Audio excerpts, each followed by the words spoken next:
여기는 물림의향의 도시 장흥입니다.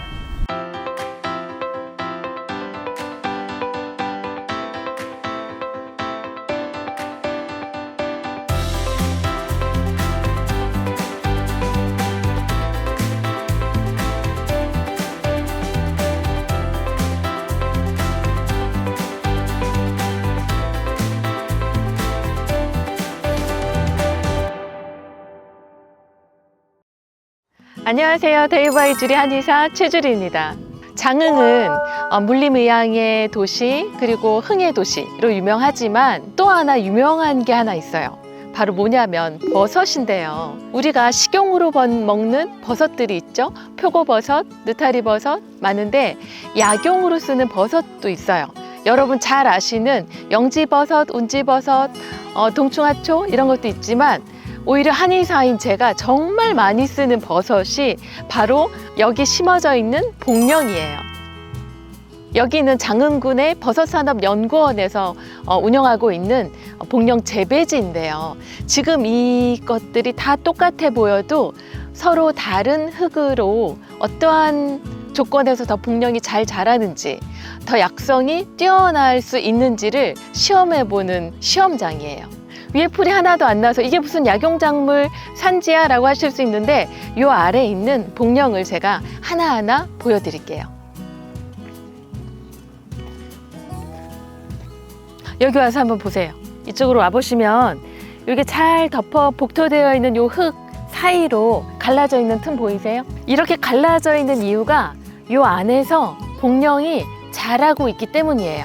점점 부피가 커지니까 흙이 들리면서 갈라지는 건데 여기 안을 파보면 복령이 있겠죠. 근데 아직 캘 때가 안 됐기 때문에 제가 잘 덮어두도록 할게요.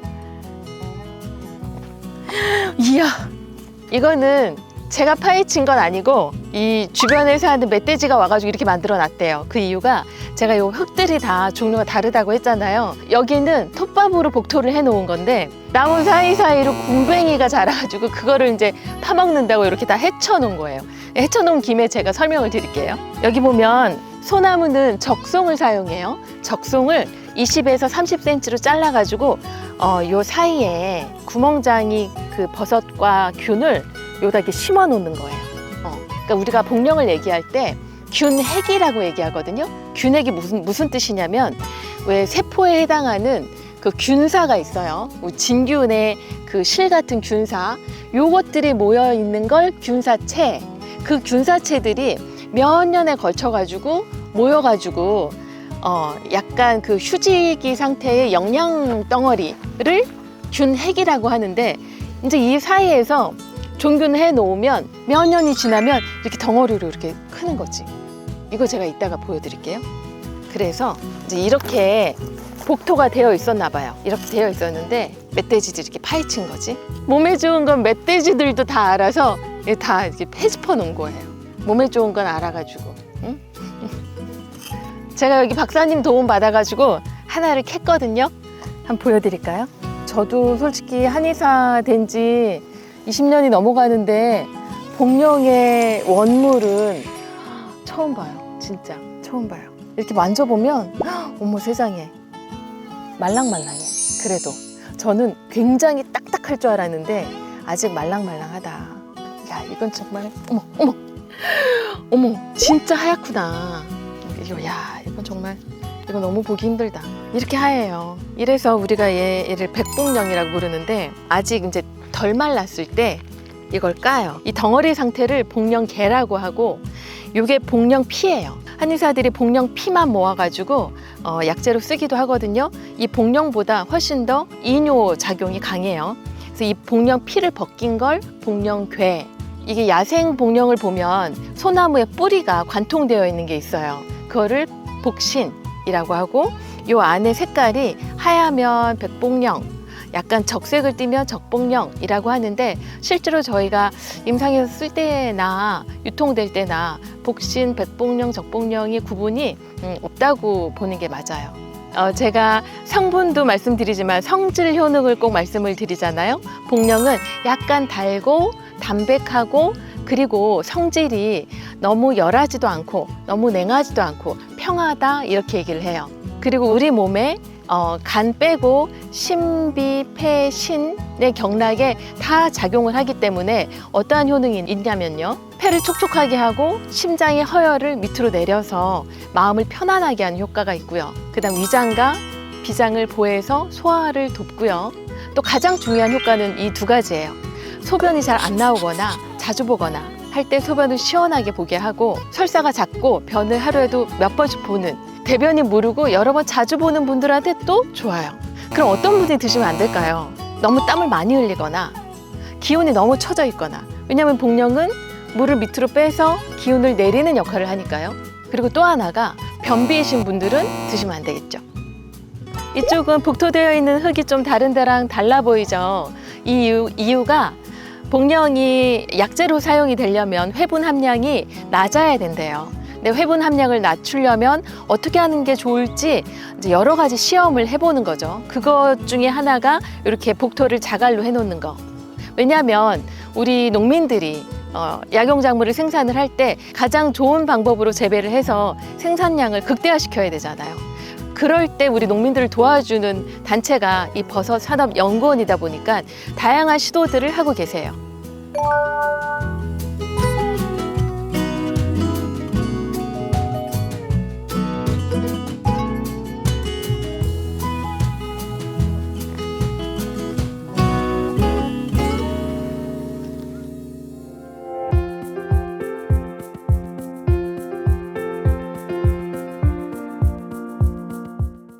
여기는 장흥의 표고버섯 재배지고요. 복령은 적송, 소나무로 균을 키웠잖아요. 표고버섯은 참나무로 길러요. 보면 이렇게 참나무 밑둥을 잘라서 구멍을 뚫은 다음에 이 안에다가 균을 심고 이렇게 한 1년을 내부에서 키운대요.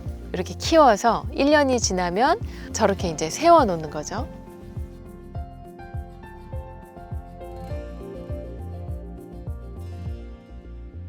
여기 장흥군의 버섯산업연구원의 반승원 박사님 모시고 이거 설명 좀 한번 들어볼까요? 우리 표고버섯이 가장 많은 성분이, 좀 주목받고 있는 성분이 비타민 D2입니다. 우리 현대인들이 좀 많이 부족한 성분인데요. 그래서 표고버섯에 비타민 D2가 가장 많고요. 코로나19 시대에 맞춰서 면역력이 상당히 많은 좀 물질들이 함유되어 있습니다. 그래서 지금은 이제 수확이 끝나가지고 아직 버섯이 지금 다 따고 난 상태인데요.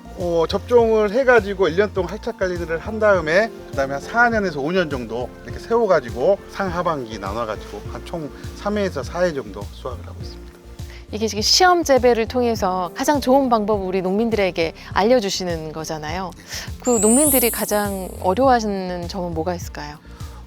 가장 어떤 농촌이나 농업 품목이 다 똑같을 겁니다. 일단 생산비가 너무 많이 올라가지고 노동력, 그다음에 생산 자재, 그리고 종잣값 이것들이 많이 올라가지고 판매는 그만큼 안 이루어지는데 생산비가 너무 오르다 보니까 좀 소득에 상당히 많이 문제가 좀 있고요. 네네. 원목이 좀 상당히 무겁습니다. 이게 가벼워 보이지만 한 30kg 됩니다. 하나에. 그렇겠네요. 네, 이것을 이제 일일이 다 이렇게 들어주고 이렇게 옮겨주고 하셔야 되니까 상당히 좀 많이 부하가 좀 걸리시죠. 저는 복령 때문에 장흥을 찾아왔는데 버섯산업연구원에서 하는 일이 엄청나게 많더라고요.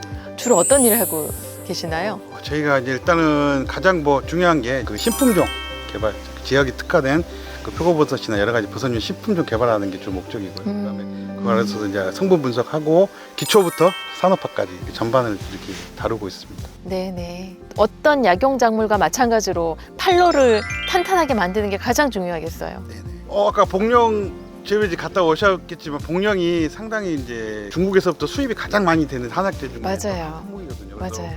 연간 보면 68%가 수입에 의존하고 있다. 상당히 좀 국산화가 좀 시급한 품목이기도 합니다. 그리고 약용 성분이 상당히 대단한 버섯이고요. 네네. 가장 큰 게 이제 단가 차이 그런 것들을 좀 생산장 증대를 통해 가지고 저가의 중국산 한약재보다는 이제 국산을 조금 더 많이 육성할 수 있도록. 네네. 정말 중요한 부분이에요. 네네.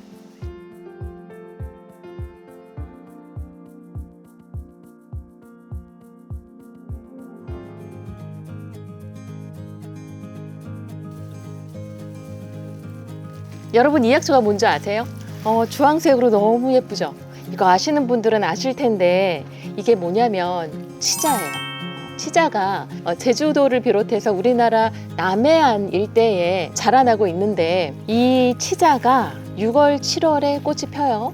그리고 꽃이 지고 열매를 맺는 게 11월이고 11월에 수확을 해서 겨울 지나고 봄 내내 말려서 이렇게 예쁜 통치자가 된 거예요. 보통 한약재로 쓸 때는 치자가 맺힌 다음에 바로 잘라서 말려서 저희가 한약재로 쓰는데 이 치자인 경우는 우리 음식 중에 약간 노란빛의 색깔을 만드는 음식들 있잖아요. 그거의 자연 색소는 거진 이 치자라고 보시면 돼요. 치자 단무지의 그 치자도 이 치자를 얘기하고 우리 그 가래떡, 떡국떡의 노란색 빛깔 나는 것도 요 치자로 많이 색을 내고요. 11월에 수확할 때는 이 정도로 주황색은 아닌데 응건을 하게 되면 이렇게 예쁜 색깔로 변한다고 해요. 이 치자의 효능을 보면 한마디로 정리할 수가 있어요. 청열해독.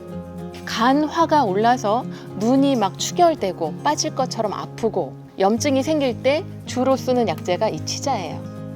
이거 기억하시는 분들 계실 수도 있는데 요거를 실로 몇 개를 묶어가지고 처마 밑에 이렇게 달아놔요. 그래서 말려놓은 다음에 언제 쓰냐면 집안 잔치 때 전 부칠 때 색깔을 곱게 내려고 요 치자를 많이 썼거든요. 당시에는 계란이 너무 귀해서 노란색을 낼 때 이 치자가 정말 많이 쓰였어요. 이 통이 뭐냐면 우리 자연약초 대표님이 직접 만드신 거라고 하는데 여기 보면 꽃받침이 있잖아요. 이렇게 말리면 꽃받침이 그대로 남아 있거든요. 요거를 이 기계에 놓고 계속 돌리면 꽃받침이 떨어져서 깔끔하게 되는 거죠. 그러면 이렇게 잘려 나가는 거예요. 길고 짧고 활용을 되게 잘 하시고 계세요. 이게 원래 기계가 작약을 세척할 때 쓰는 기계인데 자연약초 사장님이 꽃받침 제거하는 걸로 응용을 하고 계시네요. 11월에 수확을 하면 약 한 7개월 동안에 이렇게 응달해서 건조를 해요.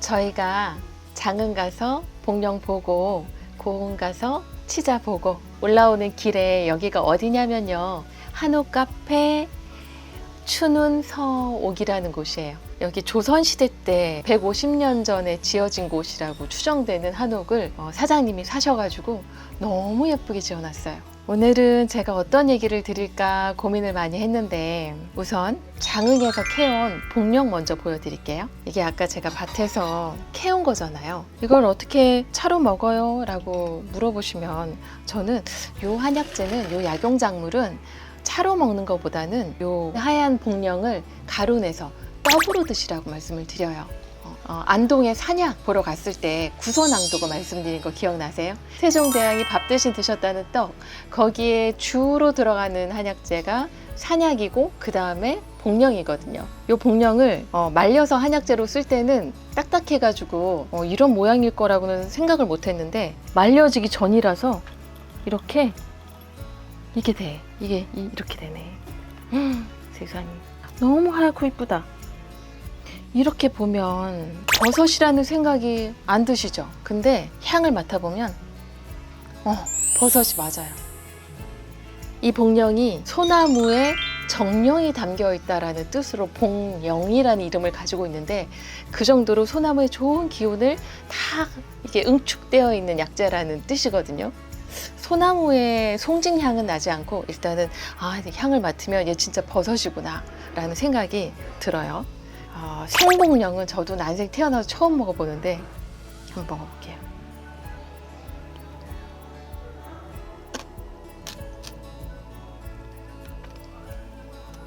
어떤 맛이게요? 어떤 맛이냐면 무 맛이에요. 없을무. 아무 맛도 없어요. 그냥 담담해요. 담담해. 그래서 제가 이 복령의 성질 효능을 말씀드릴 때도 달고 담담하다 그리고 열하지도 않고 냉하지도 않고 평하다라고 말씀을 드렸는데 단맛은 뭐 그리 맹문동 단맛이나 감초의 단맛처럼 달달하진 않지만 약간의 감미가 돌고요. 그 다음에 아주 담담해요. 그렇기 때문에 이 복령의 효능이 심장의 허화를 자연스럽게 아래로 내리고 소변을 용이하게 하는 이런 효능이 있나 봐요. 리코타 치즈를 먹는 것 같은 식감도 있고 맛도 그래요. 그래서 이 한약재를 우리 한의사들은 이 복령을 말려요. 말린 다음에 잘게 썰어서 용출되기 좋은 상태로 썰어가지고 약재로 쓰죠. 그리고 또 하나가 치자. 오늘 이제 갔다 온 우리 자연약초에서는 통치자를 쓰기 때문에 이렇게 통으로 가져왔는데 얘를 자르잖아요. 자르면 이렇게 꽉 차 있어요. 씨가. 혹시 치자꽃 보신 적 있으세요? 하얀색 자스민 꽃처럼 생겼는데 향이 엄청 진해요. 그 꽃 하나하나에 이런 열매들이 하나하나가 달리는 거예요. 그럼 농사 짓는 게 얼마나 힘드시겠냐고요. 그래서 아까 우리 사장님이랑 얘기를 나눴는데 작년에 3분의 1밖에 꽃이 피지 않았고 그래서 작년보다는 수확량이 3분의 1로 줄 거라고 그러시네요. 요거를 제가 따뜻한 물에 한번 우려 볼게요. 제가 일부러 담가 놓지 않은 이유는 얼마나 잘 우려 나오는지를 제가 보여드리고 싶어서 그랬거든요. 보이세요? 넣자마자 이렇게 노랗게 우려져 나오죠. 너무 예쁜 노란색이죠. 여기다 이렇게 하면 좀 잘 보이려나? 제가 한번 마셔볼게요.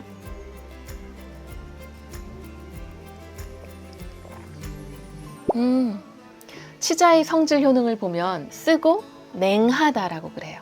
그래서 우리 몸에 생기는 염증과 출혈을 치료하는 아주 대표적인 약재거든요.